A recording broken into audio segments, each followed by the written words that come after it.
आपको पहले कथा में कहा है, एक शमी का पौधा, बेलपत्री का पौधा, आंवले का पौधा, पीपल का पौधा, बट का पौधा, ये सारे जो पौधों का वर्णन हमने पहले की कथाओं में करा है, उसको जरा ध्यान से सुनना, जरा ध्यान देकर उसका स्मरण करना।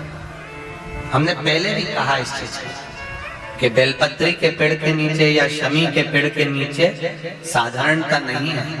बेलपत्री के पेड़ के नीचे लक्ष्मी का निवास होता है, पार्वती जी का निवास होता है, शिव जी का निवास होता है। पीपल के वृक्ष के नीचे 52,000 ब्राह्मणों का निवास होता है, भगवान विष्णु का और शिव जी का निवास होता है। इसलिए शिव जी का नाम है पिपलेश्वर महादेव। शमी के पेड़ के नीचे भगवान शिव अपने अड़भंग स्वरूप में विराजमान है। अड़भंग स्वरूप कैसा?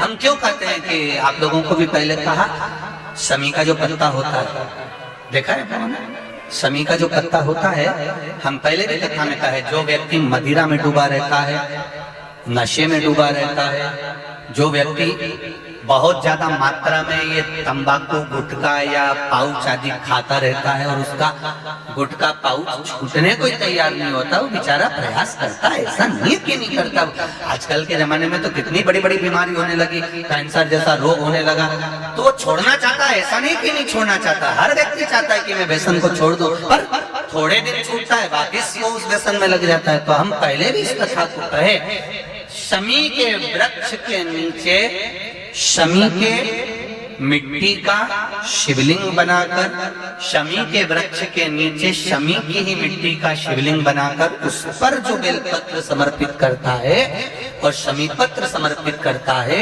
वो बेलपत्री को उठाकर ले आता है, शमी पत्र के साथ में शिवलिंग की पूजन करी हुई शिवलिंग का विसर्जन कर देता है।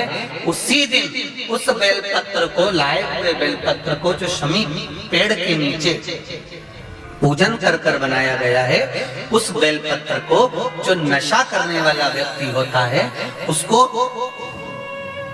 3 दिन तक लगातार पहली पत्ती बीच की, दूसरी पत्ती राइट की, तीसरी पत्ती लेफ्ट की, जो एक एक कर कर 3 दिन तक खिला देता है। 3 या 4 बार अगर प्रयोग कर लिया तो ये निश्चित है दूसरी बार वो नशे में धुत नहीं होगा, ये निश्चित। शमी वृक्ष जो शंकर भगवान का अड़भंग स्वरूप जहां विराजमान है, थोड़ा मदिरा पान करने वालों के लिए, व्यसन करने वालों के लिए, थोड़ा गलत कर्म करने वालों के लिए थोड़ा सा और बहुत जरूरी है। मेरा नवयुवक बेटा बेटियों से ये निवेदन रहा है और आज फिर कहता है, आप तंबाकू खाते हो, आप गुटखा खाते हो, आप पाउच खाते हो, आपसे निवेदन है ये समझ लीजिए कि आप मौत की सीढ़ी पर अपना पांव रखना प्रारंभ कर दिए हो और मौत की सीढ़ी पर पांव रखा और कभी भी कोई बड़ी बीमारी आपको किसी भी समय पर घेर सकती है।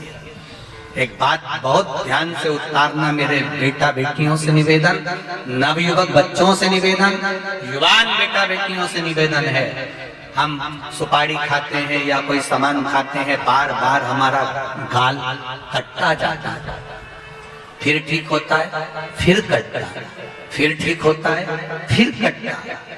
दांत में, जबड़े पर और गाल में झार झार सी पड़ने लगती है। धीरे धीरे धीरे धीरे 10 साल, 15 साल, 20 साल, 30 साल बाद वहां फिर घाव उत्पन्न होने लगता है। अच्छा, कई लोग कहते हैं कि पुराने लोग भी तो खाते थे, तो पुराने लोग ये तंबाकू या गुटखा नहीं खाते थे, पुराने लोग पान खाते थे, बीड़ा खाते थे। पान में चूना लगता था, कत्था लगता था और पान में एक तंतु होता है बीज का, वो तंतु एक ऐसा होता है जो अंदर बीमारी को पनपने नहीं देता। इसलिए जो बुजुर्ग लोग जो पान खाने वाले होते हैं, केवल जो पान का सेवन करते हैं, उनको कभी ये बड़ी बीमारी का रोग सताता नहीं है। और जो ये नया नया पाउच आता है जिसपे तुमने देखा होगा, उस पे कैंसर का फोटो भी बना रहता है, ये नए नए पाउचों पर कभी तुमने देखा कि पान पर फोटो बना हुआ है? पर पाउच पर, गुटके पर उसका समझो।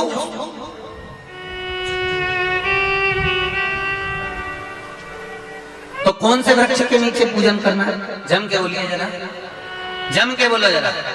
शमी वृक्ष